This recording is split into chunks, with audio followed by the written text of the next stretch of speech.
Olá, meus amigos, amantes da ciência criminal. Estou aqui hoje para conversar com vocês sobre o procedimento mais longo do processo penal, o Tribunal do Júri. Mais especificamente, sobre a competência dos crimes dolosos contra a vida e os pilares constitucionais desse intrigante, apaixonante e também odiado procedimento do Tribunal do Júri. Costumo dizer para os meus alunos que o Tribunal do Júri ou você ama ou você odeia, já que no Tribunal do Júri, especificamente na segunda fase, no plenário do Tribunal do Júri, os aspectos jurídicos ficam um pouco de lado, já que o que vale na segunda fase é a argumentação, é a retórica, é a capacidade de convencer o outrem.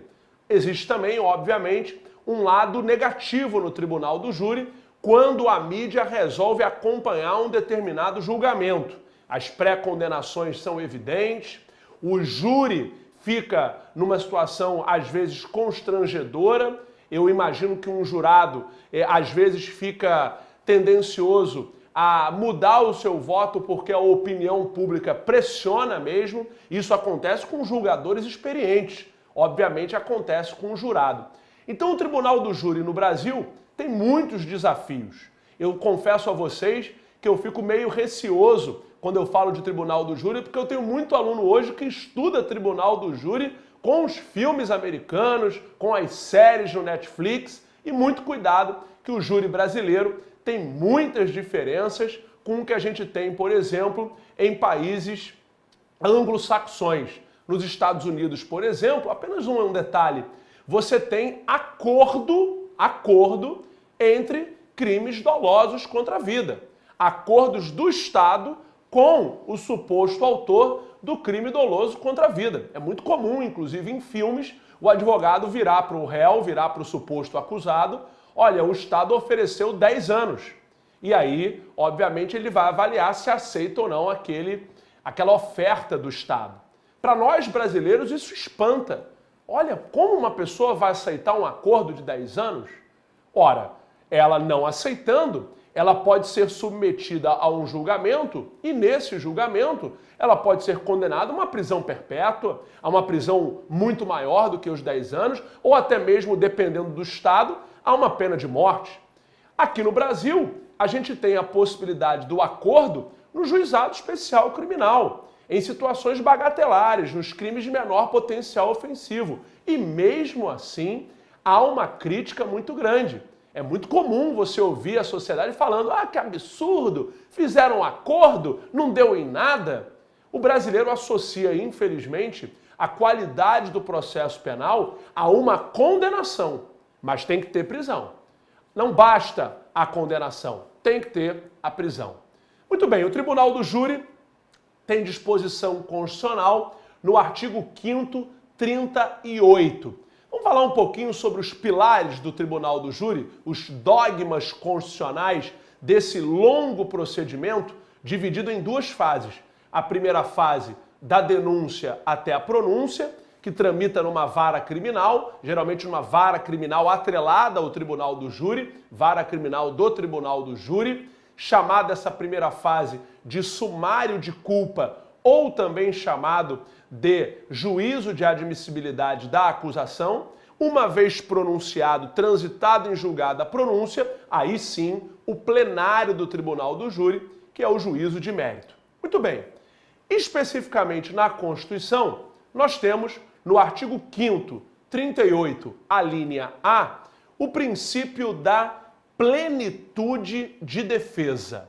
A plenitude de defesa é a possibilidade que a defesa, que o advogado, que o defensor público tem de utilizar argumentos que extrapolam a ciência jurídica.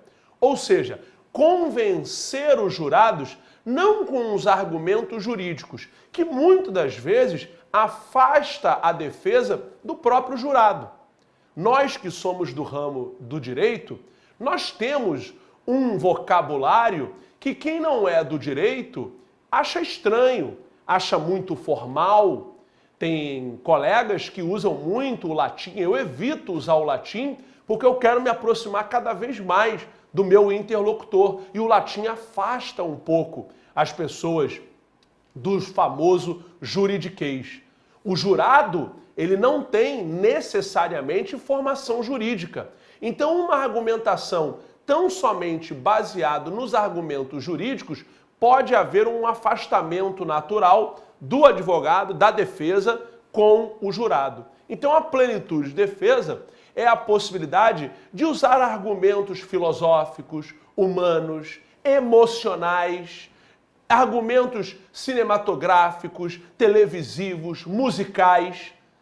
A gente pode ter uma possibilidade imensa de argumentos defensivos. Obviamente, cada advogado tem o seu estilo. Já na linha B, no artigo 5º, 38, nós temos o sigilo das votações. Eu acredito que essa é a alma do Tribunal do Júri brasileiro. Proteger o jurado em relação ao mérito do seu voto. Lá no júri americano, falando um pouquinho dele também, é feito um embate, um debate antes para saber quem é o jurado representante. Quando acaba o julgamento lá nos Estados Unidos, o juiz pergunta: o júri já tem um veredito? O jurado levanta, o representante, e dá o seu veredito. Expõe para todo mundo como o jurado ou o grupo de jurados votou. Aqui no Brasil, isso não é possível. Vigora no Brasil a incomunicabilidade do jurado. O jurado não pode conversar com o outro sobre a causa. Se quiser conversar sobre o time de futebol, sobre a novela, sobre o contexto político, não tem problema nenhum. Agora, conversar sobre a causa não pode. Além disso, as votações são feitas na sala especial. O juiz faz as perguntas através de um questionário que é pré-estabelecido em lei, a ordem das perguntas, no artigo 583. O próprio jurado, ele então deposita na urna o sim e o não. Todas as perguntas de forma objetiva. E aí o juiz vai abrindo uma cédula de cada vez. Na quarta cédula, no mesmo sentido, para-se a votação daquele quesito. Porque no Tribunal do Júri, segundo o artigo 489, as votações são por maioria, justamente para proteger o sigilo das votações. Na linha C, do próprio artigo 5º, 38, nós temos a soberania dos vereditos. O que seria a soberania dos vereditos? Impedir que o órgão julgador analise o mérito da decisão dos jurados. Esse é também um pilar muito interessante do Tribunal do Júri. A defesa, o julgamento técnico, que é feito pelo juiz, pelo desembargador, não é capaz de alterar o mérito da decisão dos jurados. Então, se eventualmente se apresenta uma apelação de uma decisão do júri, o tribunal jamais pode mudar o mérito. O tribunal pode retificar aspectos que são estranhos ao mérito. Agora, o mérito não pode. E aí? Muita gente me pergunta, se quiser mudar o mérito, apresenta-se a apelação, com base no artigo 593, inciso 3, a linha D, prova, julgamento manifestamente contrário à prova dos autos, o jurado vota completamente contrário à prova dos autos. Se o tribunal reconhece que houve essa situação, o tribunal, então, portanto, remete para um novo julgamento, porque o tribunal não pode reformar a decisão. E para encerrar a nossa dica de hoje, a linha D do artigo 5º, 38. Quais são os crimes dolosos contra a vida?